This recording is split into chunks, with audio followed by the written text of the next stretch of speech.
Hello दोस्तों, आज हम क्लास 10 के एनसीईआरटी सिलेबस जो इस साल लागू हुआ है उसके हम फर्स्ट चैप्टर वास्तविक संख्या के बारे में बताएंगे। वास्तविक संख्या क्या होती है ये हमने पिछली क्लास 9 में पढ़ चुके हैं और 8 में भी ऐसे पढ़ी थी। वास्तविक संख्या क्या है, उस वास्तविक संख्या में हमने संख्या रेखा के बारे में चर्चा की थी। संख्या रेखा, जो संख्या रेखा होती है यहाँ अनंत और यहाँ माइनस अनंत तक होती है। यहाँ 0, 1, 2, 3, 4 ऐसे देश अनंत तक चलती जाती है। यहाँ माइनस वाली संख्या -2, -1, -2, -3, -4 ऐसे देश माइनस अनंत तक चली जाती है। जिसमें हमने प्राकृत संख्या पढ़ी थी। प्राकृत संख्या 1, 2, 3, 4 ऐसे अनंत तक होती है। ये प्राकृत संख्या होती है जो काउंटिंग से शुरू होती है 1, 2, 3, 4 से, और उसमें 0 शामिल कर लेते हैं, उसको पूर्ण संख्या बोलते थे।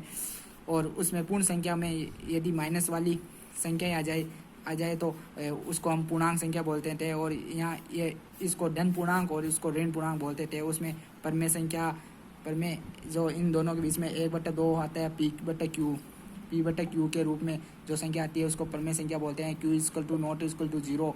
और हम सभी प्राकृत संख्या और पूर्ण संख्या को भी परमेय संख्या के रूप में लिख सकते हैं। जैसे 2/1 ये प्राकृत संख्या में आती है और इसके बट्टे में 1 लिख सकते हैं। इसका मतलब हम P/Q के रूप में लिख सकते हैं। इसलिए यह प्राकृत संख्या भी परमेय संख्या में आती है। पूर्ण संख्या, पूर्णांक ये सभी प्राकृत संख्या में आ सकती है। इसलिए हम कह सकते हैं संख्या रेखा में 2 प्रकार की संख्या होती है, परमेय और अपरमेय संख्या। और वास्तविक संख्या क्या होती है? वास्तविक संख्या में परमेय और अपरमेय 2 प्रकार की संख्या, मतलब सभी प्रकार की संख्या आती है। इसमें प्राकृत संख्या, पूर्ण संख्या, पूर्णांक संख्या, सभी प्रकार की संख्याएं वास्तविक संख्या में आ सकती है। वास्तविक संख्या में परमेय व अपरमेय दोनों प्रकार की संख्या आती है। परमेय संख्या में जो नेचुरल, प्राकृतिक, पूर्ण संख्या ये सभी प्रकार की संख्या आती है। जैसे 5, 25 को ये नेचुरल नंबर में आती है, इसलिए इसमें नेचुरल, वोवेल, पूर्ण संख्याएं और पूर्णांक, जेड सभी प्रकार की संख्याएं आती है परमेय में। और अपरमेय संख्या में √5, √25 ये तो परमेय में आ जाएगी क्योंकि इसका रूट का 5 होता है। ये √2, 1, √2 और पाई का मान ऐसे 22/7 होता है। लेकिन इसमें ये मान है ना, ये आगे ऐसे चलता जाता है, ऐसे 3, 4, 5 ऐसे ये कुल मिला के ऐसे आगे चलता जाता है, इसलिए इधर है, इसलिए पाई अपरमेय संख्या में आता है। ये हमने क्लास 9 में इतना सारा पढ़ चुके हैं। अब इस क्लास 10 में हम यूक्लिड विभाजन परमेय, इस प्रकार की परमेय के बारे में पढ़ेंगे। इसमें सबसे पहले यूक्लिड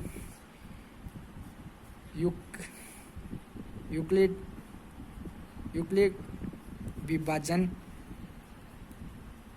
प्रेमिका है, जिसमें इसमें यूक्लिड कोई नाम का एक वैज्ञानिक था जिसने ये इस प्रकार की प्रेमिका दी। इसमें हम SCF ज्ञात सकते हैं, महत्व समावर्ती ज्ञात करने का एक तरीका दिया था। हम पहले छोटी क्लासों में SCF ज्ञात करने के ऐसे ट्रिक लेकर आते थे, उसमें और गोला करते थे, उसमें बाद में SCF निकालते थे। लेकिन इन्होंने इसका नया फॉर्मूला दिया है। इसके अनुसार कोई दो धनात्मक या कोई 2 पूर्णांक संख्या दी होगी, A और B, तो दी होगी, तो उसका LCF ज्ञात करने के लिए हम LCF ज्ञात करने मतलब A = BQ + R, मतलब ये तो हो जाएगा भाज्य। ये भाज्य बराबर भाजक इंटू भागफल प्लस रिमाइंडर R सेंसफल। मतलब जब तक इसमें सेंसफल 0 न आ जाए, 0 आने के बाद जो इसमें लास्ट में मतलब इसमें ऐसे इतने चरण चलते जाएंगे जब तक सेंसफल 0 नहीं आ जाए। 0 आने के बाद जो भाजक रहेगा उसका LCF हो जाएगा, वो LCF हो जाएगा। इसके लिए हम कुछ उदाहरण लेके भी अब 420 व 130 का LCF हम यूक्लिड विभाजन एलोथेरिक प्रमेय से करेंगे। हम एलोथेरिक प्रमेय क्या थी वो पहले प्रमेय लिख लेते हैं। इसमें क्या था, पहले भाज्य बराबर भाजक इंटू भागफल प्लस सेंसफल था।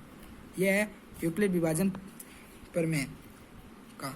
ये यूक्लिड को वैज्ञानिक ने दिया था।